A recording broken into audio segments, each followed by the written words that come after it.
කතාව ආරම්භ වන්නේ ජෝස් ලැම්බර්ට් ඔහුගේ බිරිඳ රෙනායි සහ ඔවුන්ගේ දරුවන් තිදෙනා ඩෝල්ටන් ෆෝස්ටර් සහ කැලි නව නිවසකට යාමෙනි.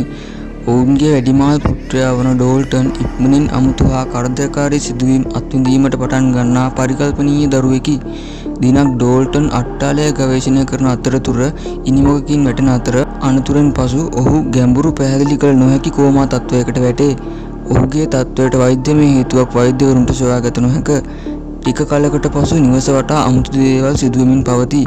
රෙනායිට නොසන්සුන් ශබ්ද ඇහෙනවා, අමුතු රූප පේනවා, ගෙදර බියකරු වාතාවරණයක් අත්විඳිනවා. පවුලේ අය වැඩියෙන් කනස්සල්ලට පත්වෙනවා. විශේෂයෙන්ම ඩෝල්ටන්ගේ තත්ත්වය නොවෙනස්ව පවතින විට අවසානයේදී ඔවුන් නිවස ශාපලත් හෝ හොල්මන් යයි සිතමින් නිවසින් පිටව යාමට තීරණය කරනවා. අඳුරු බලවේගවලින් බේරීමට බලාපොරොත්තුවෙන් ලැම්බර්ට් පවුල නව නිවසකට යනවා. කෙසේ වෙතත් අද්භූත සිදුවීම් ඔවුන් පසුපස හඹා එනවා. ගැටලු නිවසටම නොව ඩෝල්ටන්ගේ තත්ත්වයට සම්බන්ධ විය හැකි බවට රෙනායි සැක කිරීමට පටන් ගන්නවා. යම් නපුරු දෙයක් ඔහුට ලංවීමට උත්සාහ කරන බව ඇය විශ්වාස කරනවා. ඇය ඇගේ කනස්සල්ල ජෝස්ට පැවසූ විට ඔහු ඒවා බැහැර කරනවා. නමුත් දේවල් නරක අතට හැරෙනවා. රෙනායි වඩාත් අද්භූත අත්දැකීම්වලින් පීඩා විඳින අතර ඉක්මනින්ම පවුලේ අය මානසික රෝගියෙකු වන එලිස් රේනියර් නම් අද්භූත විශේෂඥවරියක් කැඳවනවා. මෙම රාජධානිය නපුරු ආත්මයන්ගෙන් පිරී ඇති අතර ඩෝල්ටන්ගේ තාරකා ශරීරය ඕනෑවට වඩා විභාගාතයේ ගොස් ඇති අතර ඔහු යක්ෂ බලවේගයන්ට ගොදුරු විය හැකි. අඳුරු හා නපුරු යක්ෂයෙකු ඇතුළු මෙම ආත්මයන් ඔහු පාලනය කිරීමට උත්සාහ කරයි.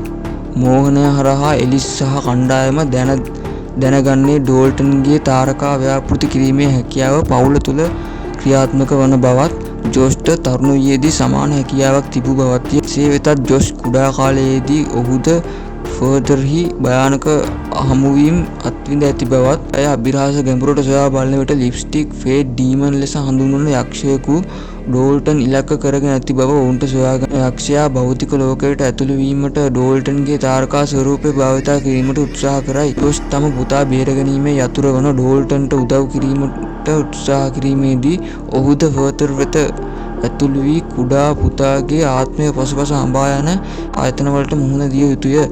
හද කම්පා කරන අනුපිළිවෙලකට ජෝස් ඩෝල්ටන්ගේ තාරකා ශරීරය සොයා ගැනීමටද ෆර්දර් වෙත ගමන් කරයි. උට භයානක ආත්මයන් හමුවන අතර ඔහුගේම ළමා බියට මුහුණ දෙයි.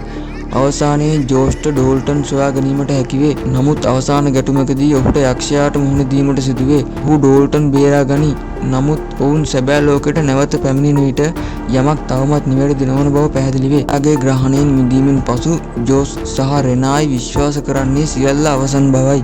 කෙසේ වෙතත් අවසාන මොහොතේ ජෝස් ඔහුගේ ශරීරය පාලනය කිරීමට තාරකා ව්‍යාපෘති කිරීමේ හැකියාව භාවිතා කළ යක්ෂයා විසින් ආවේග. කෙසේ වෙතත් අවසාන මොහොතේ ජෝස් ඔහුගේ ශරීරය පාලනය කිරීමට තාරකා ව්‍යාපෘති කිරීමේ හැකියාව භාවිතා කළ යක්ෂයා විසින් ආවේශ වී ඇති බව හෙළිවේ.